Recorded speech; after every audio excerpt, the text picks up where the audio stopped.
Deputy CM Pithapuram MLA Pawan Kalyan గారికి CM Chandrababu Naidu Twitter వేదికగా పుట్టినరోజు శుభాకాంక్షలు తెలియజేశాడు. సో మరి ఎప్పుడు కూడా ఎల్లవేళలా రాష్ట్రం యొక్క అభివృద్ధి కోసం, ప్రజల యొక్క సంక్షేమం కోసం ఆయన పర్సనల్ జీవితాన్ని కూడా పక్కన పెట్టి ఎల్లవేళలా 24 గంటలు 24/7 ఎప్పుడు కూడా రాష్ట్ర ప్రజల కోసం సుభిక్షంగా ఉండాలి, వాళ్ళు ఎప్పుడు కూడా బాగుండాలి, అంటే ప్రజలకు ఏ చిన్న అవసరం వచ్చినా, ఏ చిన్న సమస్య వచ్చినా కూడా మీ వెంట నేనున్నాను అని దాన్ని ధైర్యం చెప్పే డిప్యూటీ సీఎం పవన్ కళ్యాణ్ పుట్టినరోజు సందర్భంగా ఈరోజు ప్రతి ఒక్కరు కూడా అటు రాజకీయ నాయకులు, సినీ ప్రముఖులు, సామాన్య ప్రజలైతే లెక్కలేనటి విధంగా వాళ్ళైతే ఒక పండుగలా ఈ రోజునైతే జరుపుకుంటున్నారు. సో మరి ఈ రోజు ముఖ్యంగా సీఎం చంద్రబాబు నాయుడు పవన్ కళ్యాణ్ కి అయితే ట్విట్టర్ వేదికగా పుట్టినరోజు శుభాకాంక్షలు తెలియజేశాడు. మనం క్లియర్ గా చూసుకోవచ్చు.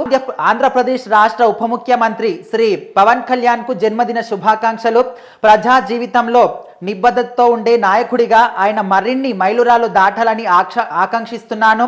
చలనచిత్ర సీమలో తిరుగులేని కథానాయకుడిగా కోట్లాది మంది అభిమానులను సంపాదించుకున్న శ్రీ పవన్ కళ్యాణ్ రానున్న రోజుల్లో మరిన్ని అద్భుతాలు చేయాలని మనస్ఫూర్తిగా కోరుకుంటున్నాను.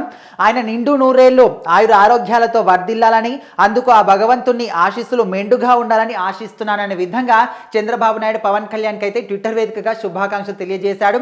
సో మరి ఒక విధంగా చూసుకుంటే ఈ రోజు మాత్రం ఒక ముఖ్యంగా ఆంధ్రప్రదేశ్ ప్రజల్లో, జన సైనికుల్లో పవన్ కళ్యాణ్ అభిమానులు ఎక్కడెక్కడైతే ఉంటారో వాళ్ళందరూ కూడా ఇది ఒక పెద్ద పండుగ రోజుల అందరూ కూడా జరుపుకుంటున్నారు. ఎందుకంటే ఇక్కడ గమనించాల్సిన విషయం ఏమిటంటే డిప్యూటీ సీఎం అయిన తర్వాత మొదటిసారిగా వచ్చిన ఈ పుట్టినరోజుకి ఒక కొత్త జీవితంగా ఇంకొకసారి మళ్ళీ పుట్టాడు పవన్ కళ్యాణ్. మా అందరి కోసం దేవుళ్ళ వచ్చాడు, మా అందరి జీవితాలు బాగుపరచడానికి, ఒక రాక్షస పాలన అంతం చేసి ఈయన ఒక దేవుళ్ళ మా ముందుకు వచ్చాడనే విధంగా కూడా చాలా మంది చాలా సంతోషంగా మనస్ఫూర్తిగా ఆయనకైతే పుట్టినరోజు శుభాకాంక్షలు తెలియజేస్తున్నారు. సో మరి ఏదేమైనప్పటికీ కూడా ఈ రోజు మాత్రం పవన్ కళ్యాణ్ పుట్టినరోజు సందర్భంగా ఆంధ్ర రాష్ట్ర ప్రజలే కాకుండా తెలుగు రాష్ట్రాల్లో కూడా కావచ్చు, ఇక్కడ దేశ విదేశాల్లో ఎక్కడ ఉన్న తెలుగు ప్రజలందరూ కూడా ముఖ్యంగా పవన్ కళ్యాణ్ అభిమానులందరూ కూడా ఆయన ఫోటోలకి పూలమాలలు వేస్తూ పాలాభిషేకాలు చేస్తూ ఆయన బర్త్డేని మాత్రం చాలా గ్రాండ్ గా జరుపుకుంటున్నారు. సో మరి ఈ రోజు ఈ సందర్భంగా అయితే చంద్రబాబు నాయుడు ట్విట్టర్ వేదికగా ఆయనకైతే పుట్టినరోజు శుభాకాంక్షలు కూడా తెలియజేశారు.